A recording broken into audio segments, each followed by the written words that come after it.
দর্শক যুক্ত হয়েছি সরাসরি মানিক মিয়া এভিনিউর সামনে থেকে। যে দেখতে পাচ্ছেন যে সারা রাত্র যে তীব্র বৃষ্টি হয়েছে, সেই বৃষ্টির কারণে কিন্তু পুরো রাস্তা কিন্তু তলিয়ে গেছে।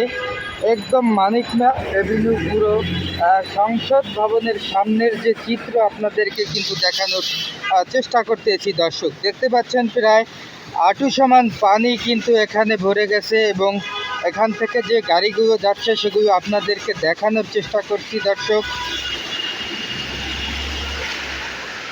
সরাসরি যুক্ত হয়েছি মানিক মিয়া এভিনিউর সামনে থেকে আপনাদেরকে দেখানোর জন্য, কিন্তু যুক্ত হয়েছি মানিক মিয়া যে এভিনিউ রয়েছে সেই মানিক মিয়া এভিনিউর সামনে থেকে কিন্তু আপনাদেরকে দেখাচ্ছি। আজ সারা রাত্র যে বৃষ্টি হয়েছে সেই বৃষ্টির তীব্রতার কারণে কিন্তু এখানে কিন্তু পানি জমে গেছে, এবং সেই পানির কারণে কিন্তু মানুষের যে চলাচলে কিন্তু তীব্র ভোগান্তি সৃষ্টি হয়েছে, সেটা আপনাদেরকে দেখানোর জন্য এখানে আপনাদেরকে চেষ্টা করতেছি। এখন দেখতে পাচ্ছেন যে কিভাবে মানুষ চলাচল করতেছে।